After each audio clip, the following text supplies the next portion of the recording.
Natalia, and welcome to Chapel. Thank you so much for joining us, and we're so thrilled to be together this morning.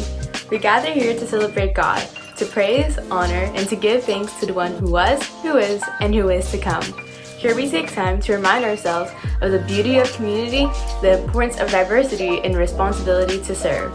Despite all the distractions of life, we choose to sing, to pray, to listen, and to reflect not only as a group of students, but as a movement of believers focused on Jesus, the one who became one of us so that we could live life abundantly. As we experience chapel together, feel free to engage with us in the chat. We celebrate our togetherness in Jesus by choosing to. So welcome to the journey. This is Chapel.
Hey everyone, I'm Aiden Walls and I'm here with a couple representatives from each class. Hey guys, my name is Allison Ree and I'm a senior this year. Hello guys, my name is Valorben Villeda and this year I'm coming in as a junior. Hi guys, my name is Ari Williams and I'm a sophomore. Hi, my name is Madison Colt-Farber and I'm a freshman. All right, so I have a couple questions for you guys. First being, what are you looking forward to this school year? So I'm definitely looking forward to seeing and talking to my classmates again, and especially the teachers. I remember in Zoom classes last year, I would just hang back and talk to Miss Phillips or Miss Hall after Zoom was over. I'm just excited to get back on campus and be able to see people, see new faces on campus with freshmen coming in. And in general, just being able to get the whole experience back. Definitely seeing all my friends' faces and everything and trying to make new friends, even though it's on Zoom and everything, and then getting to talk to the teachers again. I'm really excited to start high school in general and also see all my friends because we weren't able to see them throughout the summer, and even some new faces as well. How will the transition from summer to online school be different from the transition from summer to in-person school? I definitely think the transition from summer to any type of school is definitely hard as it is, but I think it's easier to roll out of bed in the morning and to just log on to Zoom right away. I know I definitely have done that multiple times, so yeah. For me, I feel like it's been a little bit harder. For example, past couple of years, we've had Handshake, and it's kind of set a precursor for our mindset coming back into school. But with it being online, it's kind of hard because you're coming off of summer vacation. It kind of feels it being the exact same way without having to get ready and stuff. Going from vacation to online is probably going to be easier because you can just roll out of bed and do whatever and then get to class and everything. And you don't have to wake up as early to get to school like I do, so I'm glad for that. For me, the transition is actually kind of been harder because I'm so used to the in-person that it's kind of weird that just you wake up and then you just go straight down to go sit down on the computer instead of having to get ready and having that morning routine to get ready for the school day. Has online school helped you develop any study habits, or on the flip side, have you lost any study habits because of it? I have developed some study habits and also lost a lot of study habits, like a lot of my friends. I spend my time on the computer a lot, so I have to make sure to take long enough breaks. Sometimes I'll just sit on the computer and continue to go right after school ends and just do all my homework then. So, but I also lost a lot of rhythm that I used to have at school, and so I'm a little less structured.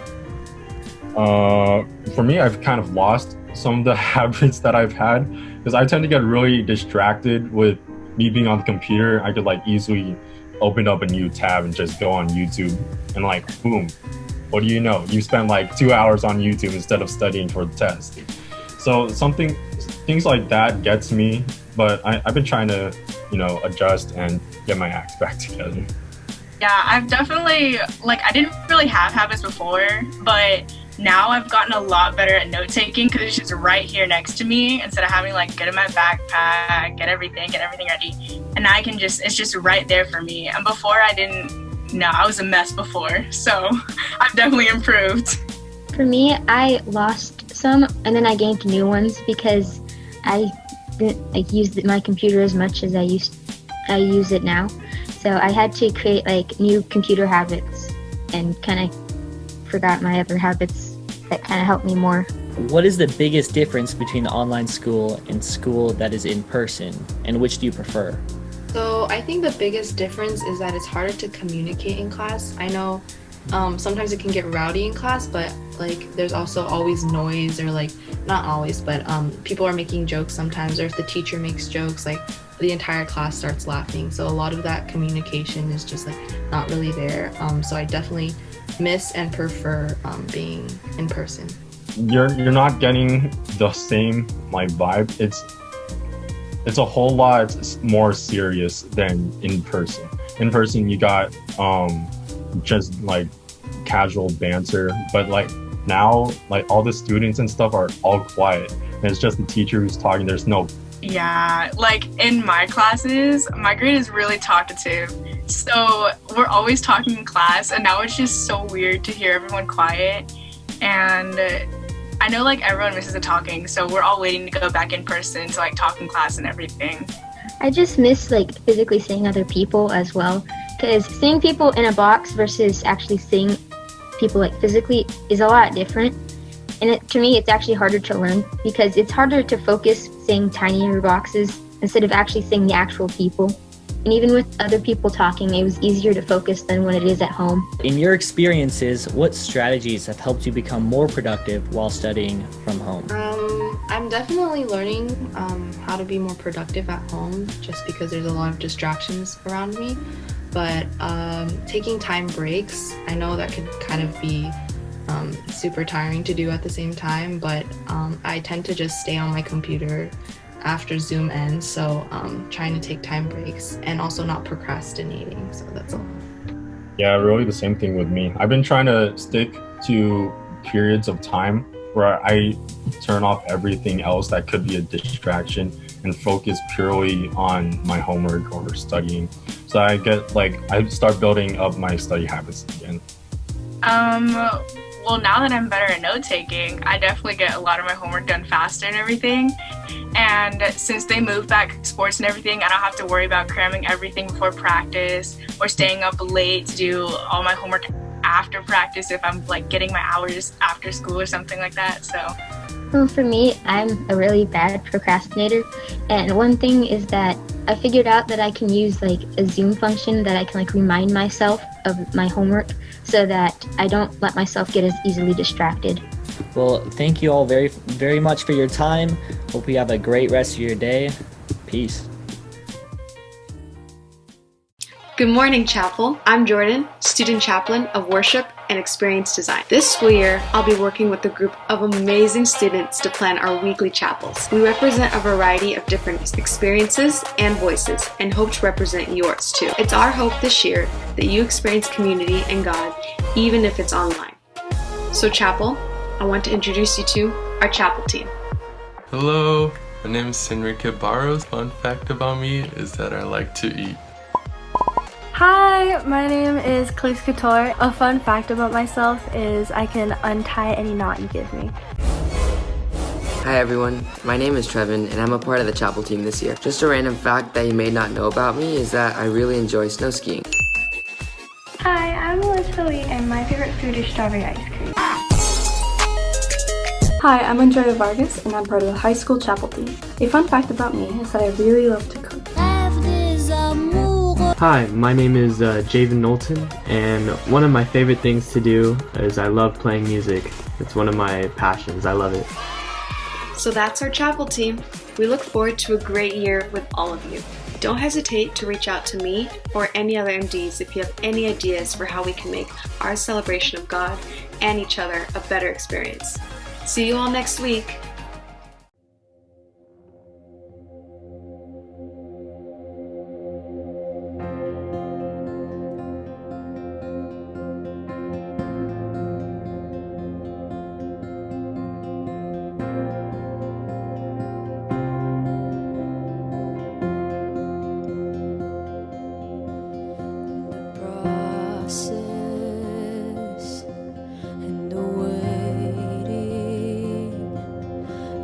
Making melodies over me, and your presence is the promise, for I am a pilgrim on a journey,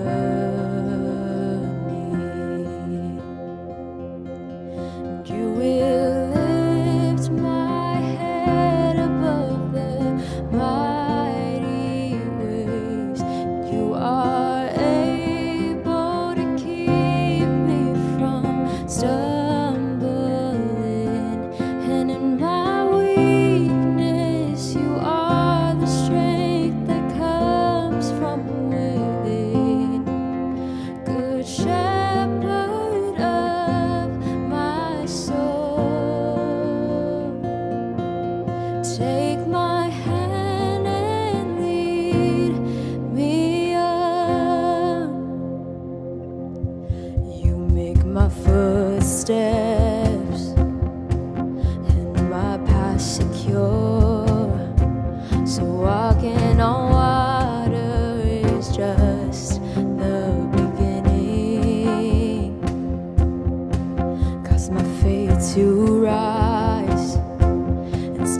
that attention,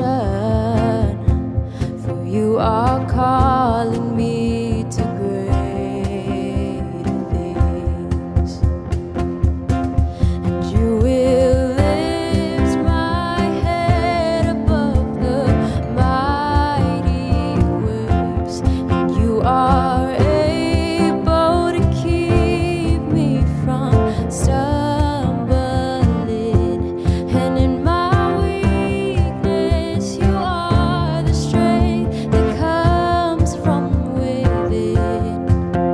Good shepherd of my soul, take my hand and lead me on.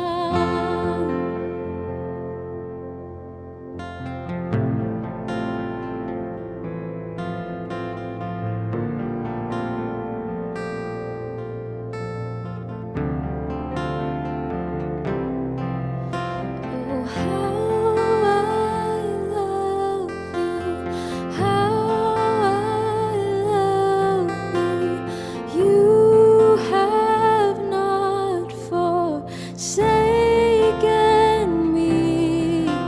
Oh, how I love you, how I love you. With you is where I want to be. Oh, how I love you, how I love you. You have not forsaken me. Oh, how I love you, how I love you. With you is where I want to be. Oh, how I love you, how I love you. You have not forsaken me. Oh, how I love you, how I love you.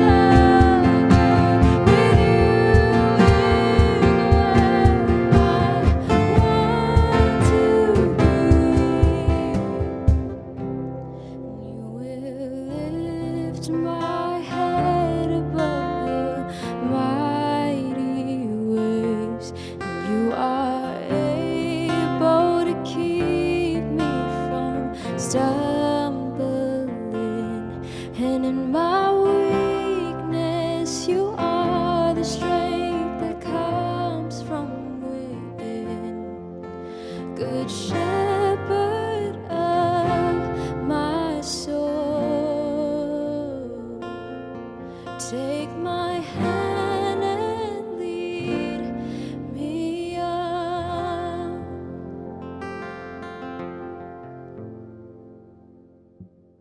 Good morning, crew. Good morning. The scriptures today come from 1 John chapter 4, verse 4. And it says this: greater is the one that is living in you than the one that is in the world. It's such a confident scripture. Have you ever had the moment when you're in a competitive situation? Sport, choir, bells, I don't know what you guys do.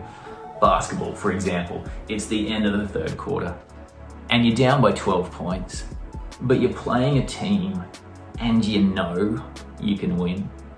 Like, you finish the third quarter and you look around at your crew and you're like, nah, we got this. We can do this. And so the fourth quarter comes and you just step it up and you get it right and you take the win. Like, it's a nice moment when you're playing and you know you can win. Usually you know you can win because you've played them before in the season. You've already played them 3 times and you know what it takes to win, and you know you've got the talent on your team, and so what you do is you just play hard enough to keep up with them for the first 3 quarters, knowing that you can turn it up by another gear when you need it. Playing with that sort of confidence, it's just nice. And the reason why you have the confidence is because you've done it before, and you're assured of the win. I'm hanging out in South Africa, traveling, studying, got a bunch of friends and they're doing competitive surfing.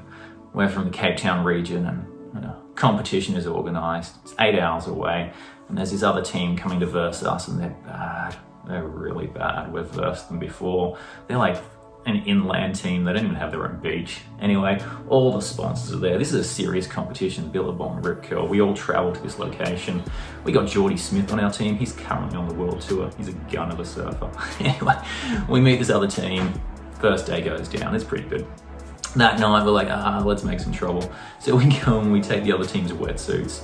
We fill them up with water. We paste them in plastic bags and we drop these bags in the freezer. Yeah. Next morning they wake up, all of their wetsuits are just like these giant blocks of ice. We thought it was hilarious. Takes them forever to defrost their wetsuits. Turns out we'd also put soap on their surfboards as well. Once they finally defrosted their wetsuits, they jumped in the water and there's soap all over them. It just turns to slime, you can't surf on it. Anyway, the judges didn't think it was as funny as we did. They get us all together, there's 2 teams there. They're like, so who did this? And we're like, they did to themselves, you know. Anyway, the judges say, listen, we're gonna do this competition, but the points are going to this other team.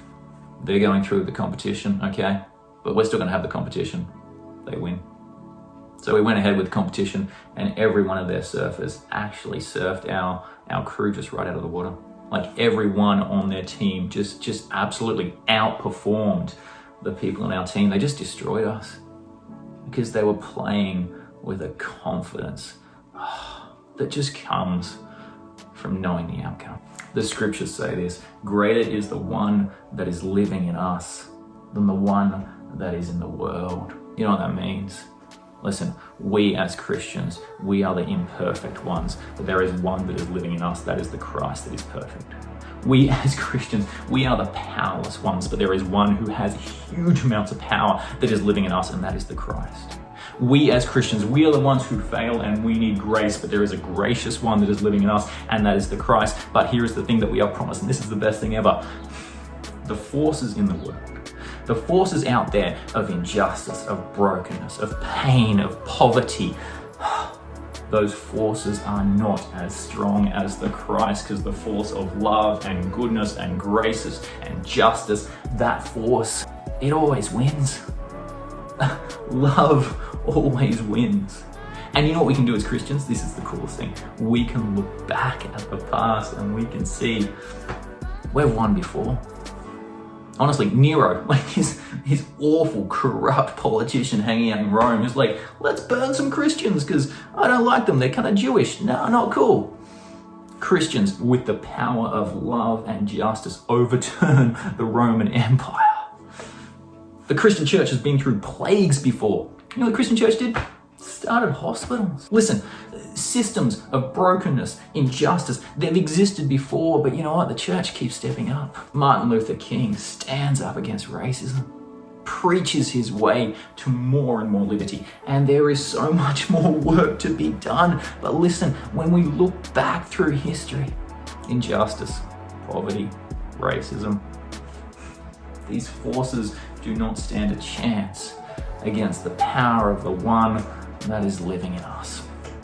I know. Sometimes we look at the scoreboard and we're like, listen, it doesn't look good. I get that. I know right now there is a pandemic. I know right now in the world there is so much poverty. I know right now that there is so much more that needs to be done in terms of justice. But listen, I want you to live with the confidence that comes from the fact that Christ, the one who lives in us, is greater than all of these things. And Christ will be triumphant.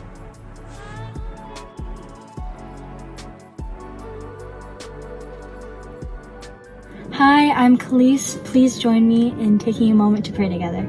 Please bow your heads and close your eyes. Dear gracious Heavenly Father, thank you for this day that you've given us, Lord. Thank you for giving everybody another wonderful day of life and another wonderful day with you, Lord. I pray that you be with us as we go about our day, and thank you for bringing us together to our chapel, Lord. Even though we can't be here in person, thank you for letting us find another way to praise you, God. And in these times of trouble, Lord, I ask that you please be with us and keep us safe and healthy, Lord. And yeah, thank you for everything you've done. And please bless our day as we go about it. In your name I pray. Amen. Hey everyone, I'm Elizabeth, and before you go, we have a few announcements for you. First off, we have a long weekend coming up this week, and we'll resume normal schedule on Thursday and Friday. Also, check out our The Outlet podcast, which premiered this Tuesday. As we leave, may we enter this weekend with a renewed wonder in the gift of God's love and mercy that surrounds us daily.